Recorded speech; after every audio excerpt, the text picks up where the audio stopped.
Julia stood at the kitchen window, watching Doha play with their daughter in the backyard. The morning sun painted everything gold, and for a moment, she allowed herself to believe that this was all there had ever been.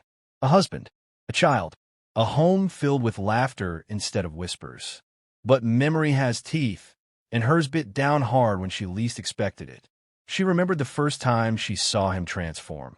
The way his skin had rippled like water disturbed by wind. The way his eyes had glowed with something ancient and hungry. She remembered running until her lungs burned, remembered the cold terror that had lived in her bones for months afterward. And now here he was, pushing their daughter on a swing he'd built himself, his laughter bright and human and utterly ordinary. Too ordinary, something whispered in the back of her mind. "Mommy, look." Her daughter's voice cut through her thoughts. "Daddy says I can touch the sky." Julia forced a smile and waved. The child was 3 now, with her father's striking features and her mother's cautious eyes. They'd named her Grace because that's what Doha said he'd been given when Julia let him back into their lives. Grace. Undeserved favor. A second chance at everything. But Julia had started noticing things. Small things at first. The way Doha would sometimes stand too still, like a predator deciding whether to strike. The way his eyes would track movement with an intensity that didn't quite match his gentle smile. The way he never, ever forgot anything, no matter how trivial. "Your coffee is ready," her mother said from behind her. Julia turned. Her mother had moved in 6 months ago, officially to help with Grace, but Julia knew the truth. Her parents were watching, waiting, making sure that the creature who'd once been a python wouldn't suddenly remember what he'd given up. "He's good with her," her mother continued, joining Julia at the window. "I'll give him that." But Julia knew there was always a but with her mother. "But nothing is free, my daughter. Not in this world, and especially not in the world he came from." Her mother's voice was soft, almost sad. The elders told him he would forget. They told him he would be fully human. But what if forgetting isn't the same as erasing? Julia's hands tightened around her coffee mug. "He's been human for 3 years, Mama. 3 years without a single incident. He works like a man. He bleeds like a man. He gets sick like a man. What more proof do you need?" "I need time," her mother said simply. "Lots of it. Enough time to bury whatever he used to be so deep that it can never claw its way back up." Outside, Doha caught Grace as she jumped from the swing, spinning her around until her delighted squeals filled the air. Julia watched them and felt her heart crack open with love and terror in equal measure. This was the life she'd always wanted. The family she'd dreamed of during all those lonely nights when she thought she'd never see him again. But dreams, she was learning, always come with a price. The business meeting was scheduled for 2 in the afternoon, and Julia dressed carefully. The real estate company they'd built together had grown faster than either of them had anticipated. What started as a single property had multiplied into a portfolio that stretched across 3 cities. Doha had a gift for knowing which investments would flourish, which neighborhoods would bloom, which buildings held potential that others couldn't see. "Too good at it," her father had muttered once. No man should be that lucky. But Julia pushed those thoughts aside as she checked her reflection. She was no longer the frightened girl who'd fled into the night. She was a businesswoman, a mother, a wife. She had rebuilt herself brick by brick, and she refused to let old fears demolish what she'd constructed. Doha appeared in the doorway, wearing the navy suit she'd bought him for his birthday. He looked every inch the successful entrepreneur, his hair perfectly styled, his smile warm and genuine. "You look beautiful," he said, and she felt that familiar flutter at her chest. "You're biased," she replied, but she was smiling. Completely. He crossed the room and kissed her forehead. "Ready to make some people very impressed with our proposal?" They drove to the meeting together, talking about Grace's upcoming birthday party, about the new property they were considering, about mundane, beautiful things that filled their days. Julia tried to relax into the normalcy of it all, but she couldn't shake the feeling that they were living on borrowed time. The meeting went perfectly. Too perfectly. Doha charmed the investors, answered every concern, painted such a vivid picture of their future success that the contracts were signed before Julia had even finished her presentation. As they walked back to the car, she felt proud and unsettled in equal measure. "How do you do that?" she asked as Doha opened her door. "Do what?" "Make people trust you so completely. Make them want to give you everything you ask for." Doha paused, his hand on the car door, and for just a moment, something flickered across his face. Something old. Something that remembered forests and moonlight and power that didn't need words to command obedience. Then it was gone, and he was smiling again. "I'm just honest with them, Julia. I tell them the truth about what we can build together. That's all." But Julia had seen it. That flicker. That shadow. And as they drove home, she couldn't stop wondering what other pieces of his past still lived inside him, waiting for the right moment to surface. That night, Julia couldn't sleep. She lay beside Doha, listening to his steady breathing, and tried to quiet the storm in her mind. Everything had changed so fast. One moment she'd been alone, raising their child without him, and the next he'd appeared on her doorstep, claiming he'd given up everything to be human. But what did that really mean? She slipped out of bed carefully, padding down the hall to Grace's room. Her daughter slept peacefully, clutching the stuffed elephant Doha had bought her. In the moonlight filtering through the curtains, Grace looked angelic, innocent, untouched by the complicated truth of her origins. "She's perfect, isn't she?" Julia jumped. Doha stood in the doorway, his form backlit by the hall light. "You scared me," Julia whispered. "Sorry." He entered the room quietly, standing beside her to look down at their sleeping child. "I heard you get up. Thought you might need company." "Can't sleep," Julia admitted. "Too much on my mind." "Want to talk about it?" Could she tell him about the doubts that crept through her thoughts like smoke?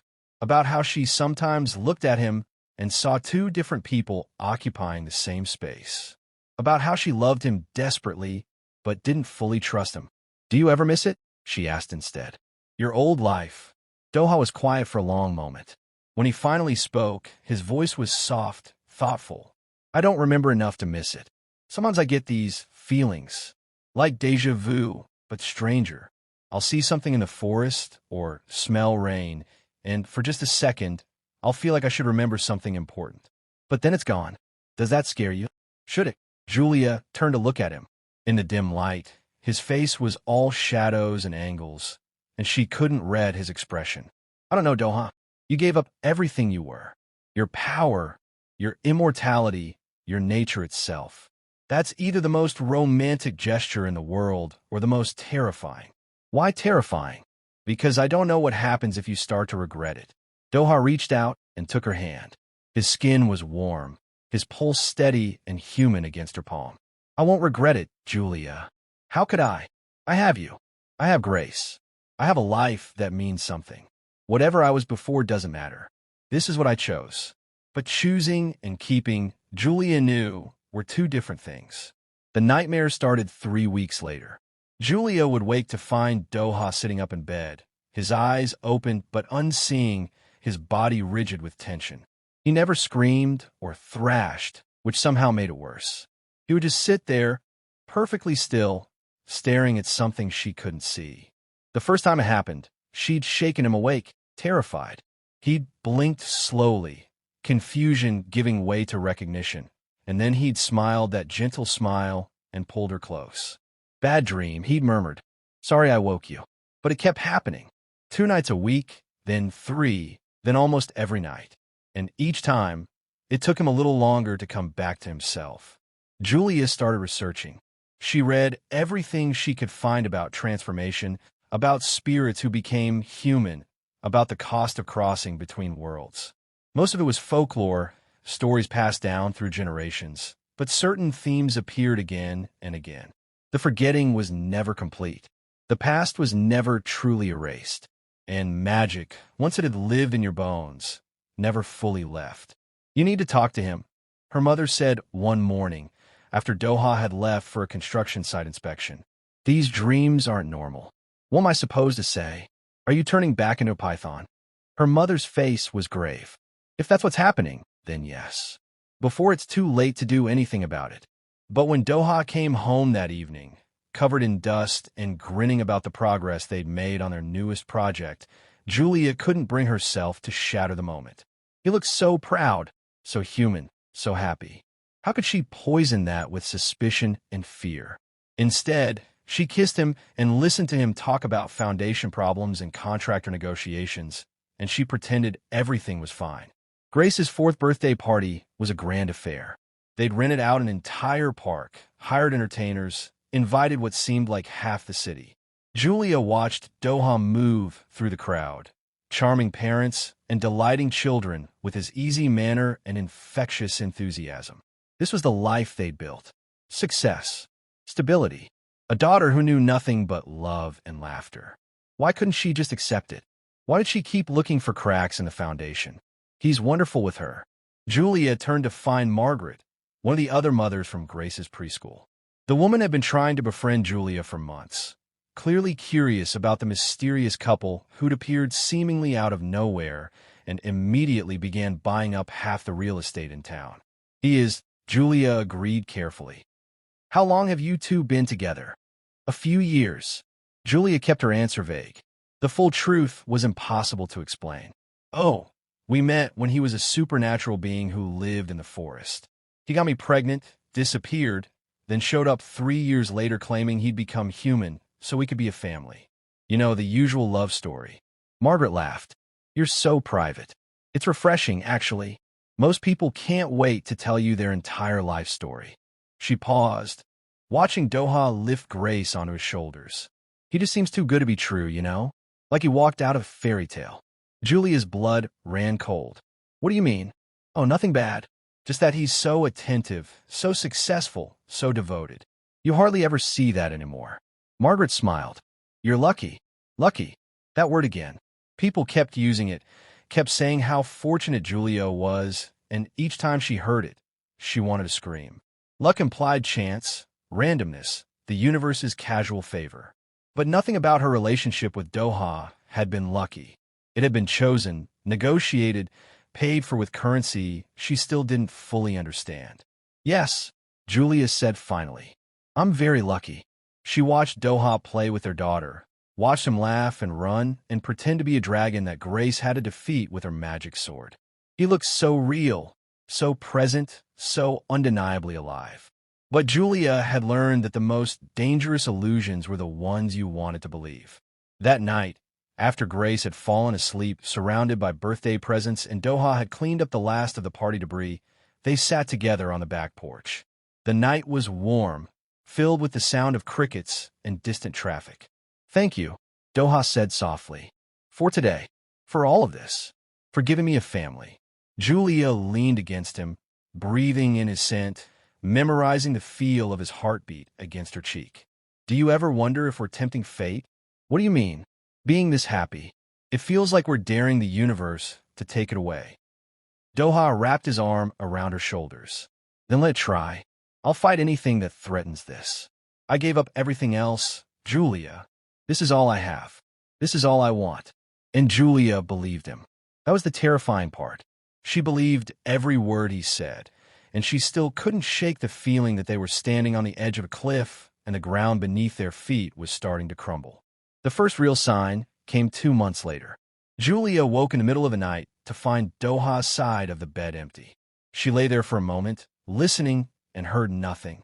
The house was silent except for the usual nighttime creaks and whispers. She got up and checked Grace's room first.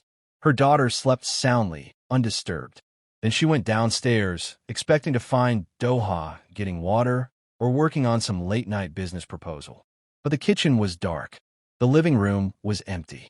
She checked the study, the bathroom, every room in the house. Doha was gone. Panic rose in her throat. She ran to the back door and found it unlocked. Outside, the backyard was illuminated by a full moon, casting everything in silver light. And there, at the far edge of the property, standing perfectly still and facing the tree line, was her husband. Doha, Julia called softly. He didn't respond. He just stood there, motionless, staring at the forest beyond their fence. Julia approached slowly, her bare feet cold on the dew-wet grass. Doha, what are you doing out here?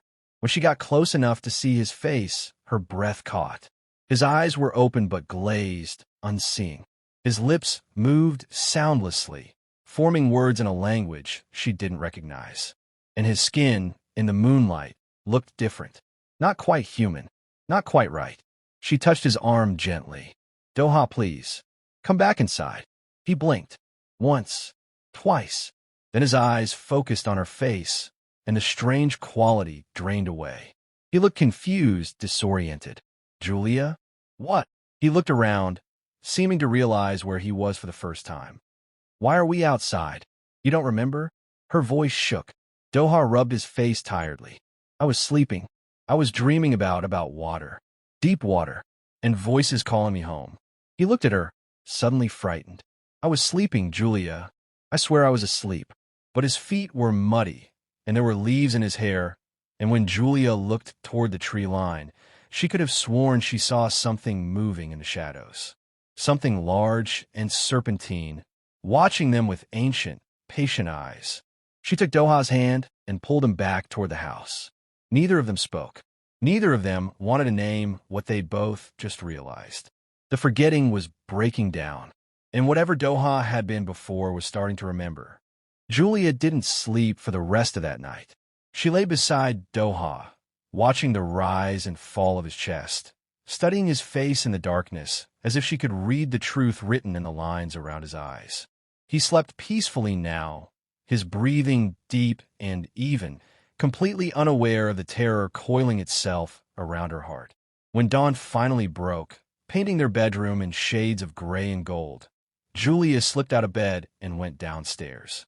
Her mother was already in the kitchen, preparing breakfast with the methodical precision of someone who needed routine to keep chaos at bay. "You look terrible," her mother said without preamble. "I feel worse." Julia collapsed into a chair at the kitchen table, suddenly exhausted despite not having slept. It happened again last night. Worse this time. Her mother's hands stilled on the knife she'd been using to slice fruit. How much worse? He was outside, at the edge of the property, staring at the forest, speaking in a language I've never heard. Julia's voice cracked. And Mama, his skin looked different. His eyes looked different. He was there, but he wasn't there. The knife clattered onto the cutting board. Her mother pulled out a chair and sat down heavily, her face suddenly older, wearier. How long did it last? A few minutes. Maybe longer. I don't know. When he came back to himself, he didn't remember any of it. He thought he'd been dreaming. And was he? Julia met her mother's eyes. No. His feet were covered in mud. There were leaves in his hair. He'd been walking, maybe for a long time. They sat in silence for a moment, the weight of understanding pressing down on them both. Finally, her mother spoke, her voice barely above a whisper. "We need to find someone who knows about these things. Someone who can tell us what's happening and how to stop it. Who? Who would even believe us?" Her mother stood and walked to the window, looking out at the backyard where just hours ago, Doha had stood like a stranger in his own body. "There's a woman. Lies about 3 hours from here, up in the mountains. Your grandmother told me about her once. She's supposed to understand things that exist between worlds. A witch." Julia's voice was flat, skeptical. "A wise woman. A seer. Whatever you want to call her." Her mother turned back to face her. "We don't have many options, Julia. Either we find someone who can help, or we wait to see what happens next. And I don't think you want to wait." Julia thought about Grace, still sleeping upstairs, innocent and trusting. She thought about the life they'd built, the family they'd become. She thought about Doha's smile, his laughter, the way he held their daughter like she was made of sunlight and promises. "No," she said finally. "I don't want to wait." Doha woke to find Julia already dressed, moving around the bedroom with unusual energy. He stretched, feeling the pleasant ache of good sleep in his muscles, and smiled at her. "You're up early," he observed. "Couldn't sleep much." She didn't turn to look at him, too focused on gathering clothes from the closet. "I'm taking Grace to visit some family friends today, up in the mountains. We might stay overnight." Something in her tone made Doha sit up fully. "Everything okay?" "Fine. Just..." Julia finally faced him, and her smile didn't quite reach her eyes. We haven't had much mother-daughter time lately. Thought it would be good for us. Doha studied her face, sensing something unsaid hovering between them. But he'd learned over the years not to push when Julia withdrew. She would come to him when she was ready. That sounds nice, he said carefully. Want me to come with you? No. The word came out too sharp, too fast. Julia softened her voice. I mean, you have that meeting with the contractors tomorrow. And the property inspection. We'll be fine. Just 2 days. Okay. Doha stood and crossed to her, pulling her into his arms. She stiffened for just a moment before melting against him. Julia, if something's wrong, you can tell me. She pulled back slightly, searching his face. Do you remember anything from last night? Last night, Doha frowned, reaching back through his memory. I slept. Had some strange dreams about water, I think. What? Julia's expression shifted, becoming unreadable. No reason. Just curious about your dreams. But Doha could feel the lie in the space between them. He could taste her fear, though he didn't understand its source. Something had happened, something she wasn't telling him, and the not knowing made his chest tight with anxiety. I love you, he said, because it was the only truth he was completely certain of. I love you too, Julia replied. That's why I'm doing this. Doing what? But she'd already pulled away, returning to her packing. Nothing. I'll call you when we get there. The drive into the mountains took longer than Julia's mother had estimated. The roads grew narrower and steeper, winding through forests so dense that sunlight barely penetrated the canopy. Grace chattered happily in the back seat, excited by the adventure, oblivious to the tension radiating from the two women in front. Are we almost there? Grace asked for the 10th time. Soon, baby, Julia assured her, though she had no idea if that was true. They'd been driving for nearly 4 hours when her mother finally pointed to a barely visible path branching off from the main road. There, that's the turn.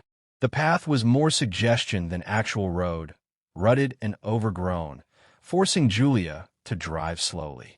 Trees pressed in on both sides, their branches scraping against the car windows like skeletal fingers. Grace pressed her face against the glass, fascinated by the wild darkness surrounding them. It's like a fairy tale, she breathed. Julia's hands tightened on the steering wheel. That's exactly what she was afraid of. After another 20 minutes of careful navigation, they emerged into a clearing. In the center stood a small house, more cabin than proper dwelling, with smoke curling from a stone chimney. The building looked ancient, as if it had grown from the forest itself, rather than been built by human hands. Wait here, Julia's mother said, opening her door. Let me make sure she'll see us. Julia watched her mother approach the house, noting the protective symbols carved into the door frame, the dried herbs hanging from the eaves, the way the shadows seemed to move differently here, more deliberately. This wasn't just a house. It was a threshold, a place where normal rules didn't quite apply. Grace tugged on her sleeve. Mommy, I'm hungry. I know, sweetheart. We'll eat soon, I promise. The door to the cabin opened, and a woman emerged. She was ageless, her face simultaneously young and ancient, her eyes sharp and knowing. She spoke briefly with Julia's mother, then nodded and gestured for them to enter. Come on, Julia said, unbuckling her seatbelt. Let's go meet Mommy's friend. The inside of the cabin was larger than it should have been, the walls lined with shelves holding jars of herbs, dried flowers, stones, and things Julia couldn't identify. The air smelled of sage and something sweeter, more medicinal. A fire crackled in the hearth despite the warm day outside. The woman knelt down to Grace's level, studying her with those ancient eyes. Hello, little one. What's your name? Grace, her daughter replied, suddenly shy. A beautiful name. Do you know what it means? Grace shook her head. It means a gift you didn't earn, but received anyway. A blessing. The woman stood and finally looked at Julia. Your daughter carries 2 worlds inside her, human and other. The blood remembers, even when the mind forgets. Julia felt her knees go weak. You can see that. I can see many things. Sit. Tell me why you've come. They sat around a rough wooden table while Grace explored the cabin under her grandmother's watchful eye. Julia told the story from the beginning, leaving nothing out. The woman listened without interrupting, her expression unchanging, as if tales of python spirits becoming human were as common as recipes for bread. When Julia finished, the woman was quiet for a long moment. Finally, she spoke. The transformation he underwent is called the Great Giving.